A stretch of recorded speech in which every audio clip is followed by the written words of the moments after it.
சென்னையில வீட்டு மேல நாட்டு வெடிகுண்டுகளை வீசிய நபரை கைது செஞ்சிருக்காங்க. இந்த நபருடைய பெயர் ஈசாக் என்பது தெரிய வந்திருக்கு. மாங்காடு பக்கத்துல முன்விரோதம் காரணமா அடுத்தடுத்து 4 நாட்டு வெடிகுண்டுகள் வீசப்பட்டதுனால பரபரப்பு ஏற்பட்டிருக்கு. மாங்காடு மலையம்பாக்கத்தை சேர்ந்தவர் ஈசாக். இவர் மேல ஏற்கனவே பல்வேறு குற்ற வழக்குகள் இருக்கிறது. இந்த நிலையில அதே பகுதியைச் சேர்ந்த தருணேஷ், யுவனேஷ் ஆகியோர்கிட்ட ஏற்பட்ட முன்விரோதம் காரணமா அவங்க வீட்டுக்கு போன ஈசாக் கையில வச்சிருந்த 4 நாட்டு வெடிகுண்டுகளை வீசி இருக்காரு. நாட்டு வெடிகுண்டு வெடித்து சிதறினதுல அந்த பகுதி மக்கள் நாலாபுரமா சிதறி ஓடி இருக்காங்க.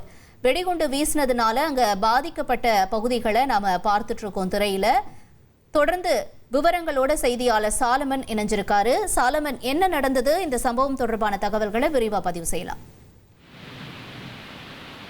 மாங்காடு அருகே முன்விரோதம் காரணமாக வீட்டின் மீது அடுத்தடுத்து 4 நாட்டு வெடிகுண்டுகள் வீசப்பட்ட சம்பவமானது அப்பகுதியில பெரும் பரபரப்பை ஏற்படுத்தியிருக்கிறது.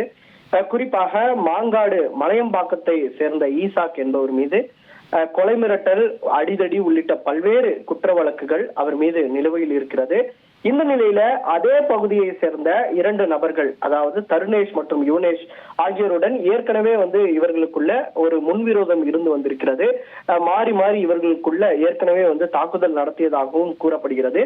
இந்த நிலையில இந்த வெஞ்சன்ஸ் காரணமாகத்தான் இந்த ஈசாக் என்பவர் தொடர்ச்சியாக தாக்குதல் நடத்த திட்டமிட்டிருந்த நிலையில திடீரென இன்று வீட்டிற்கு சென்று ஈசாக் என்பவர் 4 நாட்டு வெடிகுண்டுகளை தூக்கி தருணேஷ் மற்றும் யுவனேஷ் ஆகியோர் தங்கியிருந்த வீடுகள் மீது வீசி இருக்கிறார். அப்போது அவர்கள் தப்பித்த நிலையில அது மட்டுமின்றி அவர் ஈசாக் கையில் வைத்திருந்த அறிவாளையும் எடுத்து தருணேஷ் மற்றும் அந்த யுவனேஷ் ஆகிய இருவரையும் வெட்ட முயன்று இருக்கிறார். இதனால அவர்கள் தப்பித்து அங்கிருந்து உயிருடன் தப்பி ஓடிய நிலையில இந்த 4 நாட்டு வெடிகுண்டு வெடித்தது மூலமாக அங்கு இருக்கக்கூடிய அந்த குடிசை வீடுகள் சேதமடைந்திருக்கு. அது மட்டுமின்றி அருகில் இருக்கக்கூடிய மக்களும் இந்த வெடி சத்தம் கேட்டவுடன் நாலாபுரமாக சிதறி ஓடி இருக்கிறார்கள். இதனால அந்த பகுதி முழுவதுமே ஒரு பரபரப்புக்குள்ளான சம்பவம் ஏற்பட்டிருக்கிறது.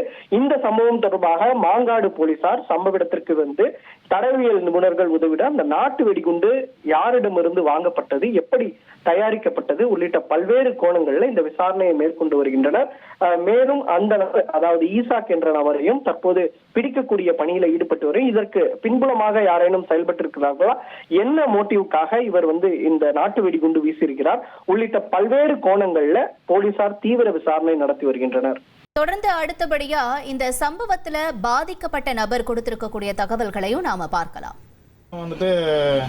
இந்த மாதிரி ஆயிடுச்சுன்னு சொல்லுவோம், இறங்கி ரோட்ல சண்டை போடுறான், கத்திருக்கான், எங்க தம்பி போட்ட வச்சிட்டாங்களேன்ட்டு அடிச்சவொடனே கத்துறவொடனே இவங்க எல்லாரும் அந்த ஈசாக்குன்ற ஒரு ஃபோன் பண்ணி இது மாதிரி வீட்டான கத்துறான், ஈசாக் வீட்டான போய் கத்துறான்னு சொன்னா அக்கா பையன் போய் கேட்டு இருக்காங்க. ஏன்டா என் தம்பி வச்சுன்னு கேட்கும்போது இங்கேயே கத்துறான்னு சொல்லி ஈசாக்கு நான் பண்ணிட்டேன், என் வீட்டை நீ போய் கத்துறியா, உங்க வீட்டை நான் வரேன்னு சொல்லிட்டு ஒரு பக்கெட்டில் வாழ்த்தூள், அதில் 4 பாம்பு, அதை எடுத்துன்னு வெடி அங்கே தகுடில் 2வது வீட்டுக்குள்ள அடிச்சுட்டு மீதி ஜனங்க ஒரு 20 பேர், இப்போ லேடிஸ் எல்லாம் இருக்கிறாங்க, பாம்பு அடிச்சுடுவேன் ஓடி போயிடுவேன்னு சொல்லிட்டு எல்லாரையும் விரட்டுறான்.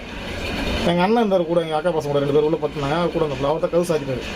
பிள்ளைகளை வெட்ட போனால் கையில் பட்டா கத்தி வச்சுன்னு கதவு தோறன்னு கதவு போட்டு வெட்டுறாங்க.